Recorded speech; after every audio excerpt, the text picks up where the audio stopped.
وَقَضَىٰ رَبُّكَ أَلَّا تَعْبُدُوا إِلَّا إِيَّاهُ وَبِالْوَالِدَيْنِ إِحْسَانًا إِمَّا يَبْلُغَنَّ عِندَكَ الْكِبَرَ أَحَدُهُمَا أَوْ كِلَاهُمَا فَلَا تَقُل لَّهُمَا أُفٍّ وَلَا تَنْهَرْهُمَا وَقُل لَّهُمَا قَوْلًا كَرِيمًا وَاخْفِضْ لَهُمَا جَنَاحَ الذُّلِّ مِنَ الرَّحْمَةِ وَقُل رَّبِّ ارْحَمْهُمَا كَمَا رَبَّيَانِي صَغِيرًا رَبُّكُمْ أَعْلَمُ بِمَا فِي نُفُوسِكُمْ إِن تَكُونُوا صَالِحِينَ فَإِنَّهُ كَانَ لِلْأَوَّابِينَ غَفُورًا۔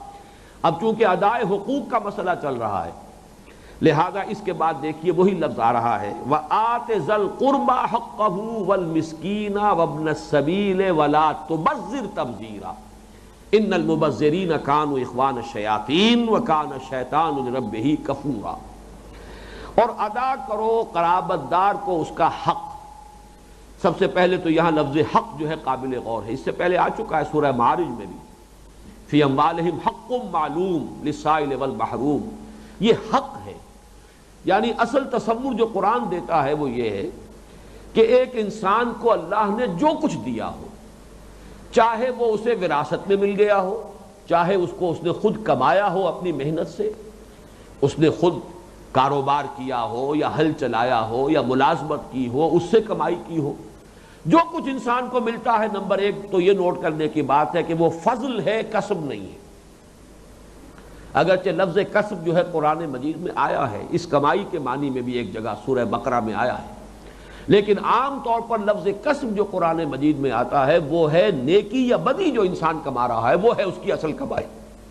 یہ کمائی روپیہ پیسہ یہ تو یہی رہ جائے گا، اصل کمائی تو در حقیقت وہ نیک اعمال ہے یا وہ برائیاں اور گناہ ہیں کہ جو انسان کما رہا ہے، جو اس کا ساتھ دیں گی، وہ قبر میں بھی ساتھ جائیں گی اور قیامت میں بھی ساتھ ہوں گی، اور اسی پر پھر انسان کا جو مستقبل ہے آخرت کا وہ طے ہوگا۔ اس اعتبار سے کسب کا لفظ وہاں ہے، جو بھی اللہ یہاں دیتا ہے، ذریعہ کچھ بھی ہے، چاہے آپ نے کمائی کی ہے، آپ نے دکانداری کی ہے، آپ نے تجارت کی ہے، آپ نے محنت کی ہے، آپ نے ہل چلایا ہے، جو مل جائے اسے فضل سمجھیے۔ فضل اس شے کو کہتے ہیں جو بغیر استحقاق کے مل رہی ہو۔ نمبر دو، یہ اس فضل میں سے تمہارا جائز حق صرف اتنا ہے جو تمہاری ضروریات کو پورا کر دے، اس سے زائد جو کچھ ہے وہ دوسروں کا حق ہے۔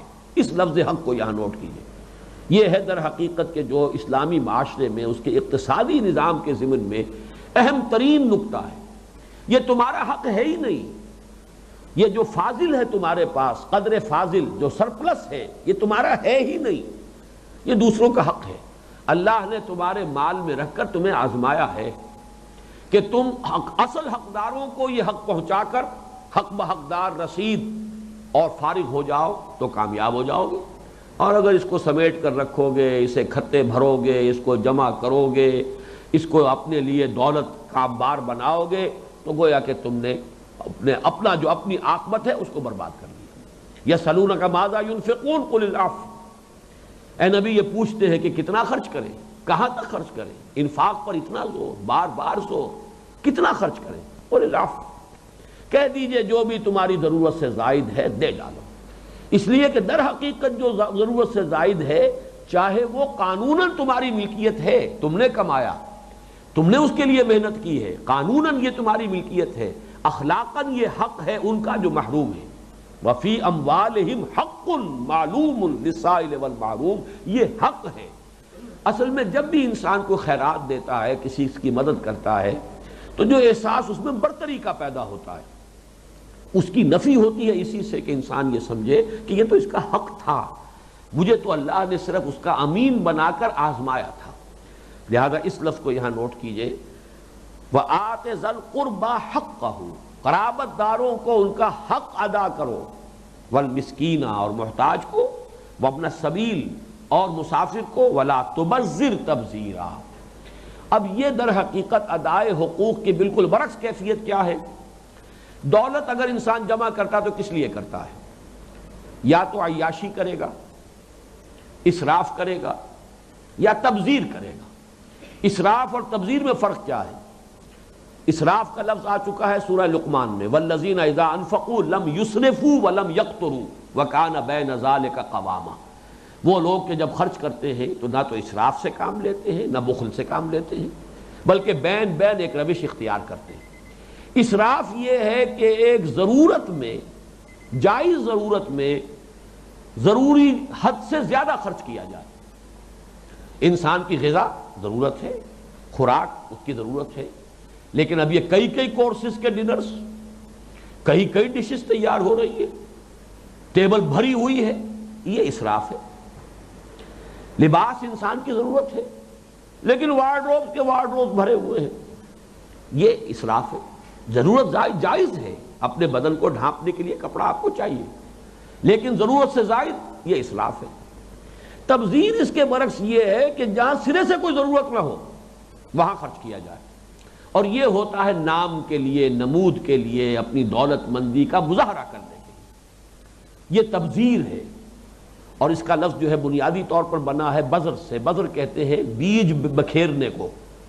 یہ جو بارانی علاقے ہوتے ہیں ان میں اس طریقے سے زیادہ وہ ہل چلانے کا اور خاص طور پر ریگستانی علاقوں میں وہ اہتمام نہیں ہوتا، بلکہ یہ کہ جا کر بیج بکھیر آتے ہیں. تھل کے علاقے میں نے خود دیکھا اپنی آنکھوں سے، کوئی چھینٹا پڑ گیا تو بس وہ چنے کی فصل ہو گئی، نہیں تو ٹھیک ہے وہ تو بیج بھی ضائع ہو گیا.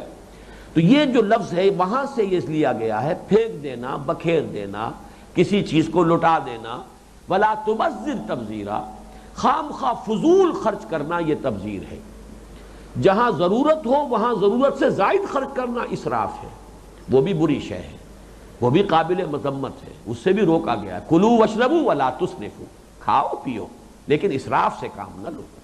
جو بھی جائز ضرورت ہے اس کو جائز حد تک پورا کرو. لیکن تبذیر اپنی دولت کے مظاہرے کے لیے، لوگوں پر دھونس جمانے کے لیے مال لگانا. بچی کی شادی ہے، اب اس کے لیے جو بھی کچھ ہو رہا ہے، جشن ہے، دھوم مچی ہوئی ہے، پوری کوٹھی جو ہے بقعہ نور بنی ہوئی ہے، یہ جو شکلیں اختیار کی جاتی یہ تبذیر ہے، یہ اپنی دولت کا مظاہرہ ہے.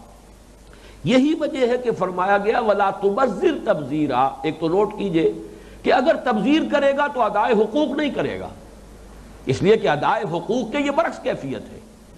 دولت آپ نے جمع کی، اب جمع کر کے اپنی دولت مندی کے مظاہرے کے لیے آپ وہ یہ فضول خرچی کر رہے ہیں اور تبذیر سے کام لے رہے ہیں. یہ دونوں ایک دوسرے کی نقیض ہیں، ایک دوسرے کی ضد ہیں. اور دوسرے یہ کہ یہاں فرمایا ہے کہ ان المبذرین کانوا اخوان الشیاطین، یہ جو فضول خرچی کرنے والے ہیں، نام اور نمود کے لیے دولت صرف کرنے والے لوگ ہیں، یہ شیطانوں کے بھائی ہیں. وَكَانَ الشَّيْطَانُ لِرَبِّهِ كَفُورًا، اور شیطان اپنے رب کا بڑا ناشکرا تھا. اس میں ایک بڑا گہرا معنوی ربط ہے، اور وہ در حقیقت ظاہر ہوتا ہے سورہ مائدہ میں جہاں شراب اور جوئے کی آخری حرمت کا ذکر آیا ہے. وہاں فرمایا انما یرید الشیطان ان یوقع بینکم العداوۃ والبغضاء فی الخمر والمیسر. یہ شیطان یہ چاہتا ہے مسلمانوں تمہارے مابین جوئے اور شراب کے ذریعے سے دشمنی پیدا کر دے. شراب کے نشے میں آدمی کو کچھ پتہ نہیں میں کیا بک رہا ہوں، اس سے دنگا فساد ہوگا، لڑائی ہوگی، جھگڑا ہوگا. اس طرح جوئے میں بھی ہوتا ہے کہ ایک شخص جو ہے جو ہار رہا ہے ہارتا جا رہا ہے، ایک وقت میں آ کے طیش میں آ جاتا ہے. اس لیے کہ اگر تو آپ سے کسی نے کاروبار میں کوئی کمایا ہے تو ظاہر بات ہے کہ آپ اسے ریزنٹ نہیں کرتے، بھائی ٹھیک ہے کاروبار تھا، اس میں اس کو نفع ہو گیا، مجھ سے اس کے پاس وہ رقم منتقل ہو گئی. لیکن جوئے میں ظاہر بات ہے کوئی محنت نہیں، کوئی کاروبار نہیں، کوئی اس میں مشقت نہیں، کوئی اس کی کوئی ان پٹ نہیں، اور وہ خامخواہ لے گیا ہے، تو آدمی ایک حد تک تو تحمل کرتا ہے، پھر طیش میں آتا ہے. تو انما یرید الشیطان ان یوقع بینکم العداوۃ والبغضاء فی الخمر والمیسر، یہ شیطان چاہتا ہے کہ شراب اور جوئے کے ذریعے سے تمہارے مابین دشمنی پیدا کرے. وہی دشمنی پیدا کرنے کا عمل تبذیر کے ذریعے سے ہوتا ہے کہ اسی معاشرے کے اندر جس شخص کی بیٹی کی شادی ہے اور اس نے اپنی پوری کوٹھی کو بقعہ نور بنایا ہوا ہے اور ہزاروں مہمان آئے ہیں اور اسراف ہو رہا ہے اور نہ معلوم کتنا خرچ ہو رہا ہے، لاکھوں روپے ایک دعوت پر اڑ رہے ہیں، وہیں کوئی شوفر بھی ہے اس کا کوئی چوکیدار بھی ہے، وہیں کوئی اس کا خانسامہ بھی ہے. ہو سکتا ہے کہ اس کی بیٹی جوان ہو رہی ہو بلکہ بوڑھی ہو رہی ہو اور اس کے ہاتھ پیلے نہیں ہو پا رہے، اس لیے کہ جو بھی معاشرے میں جو بھی آپ کی رسمیں بن چکی ہیں، کم سے کم جو چیزیں درکار ہیں وہ بھی اس کے پاس نہیں. اب کیا نتیجہ نکلے گا؟ کیا محبت کے جذبات پروان چڑھیں گے؟ نفرت اور عداوت، طبقاتی شعور اور پھر طبقاتی تصادم کی فضا جو ہے اسی سے پیدا ہوتی ہے. اس لیے یہاں فرمایا ان المبذرین کانوا اخوان الشیاطین، یہ مبذرین جو ہیں اپنی دولت کو فضول خرچی میں اڑانے والے، یہ تو شیطانوں کے بھائی ہیں. وَكَانَ الشَّيْطَانُ لِرَبِّهِ کفورا، اور شیطان اپنے رب کا بڑا ہی ناشکرا ہے۔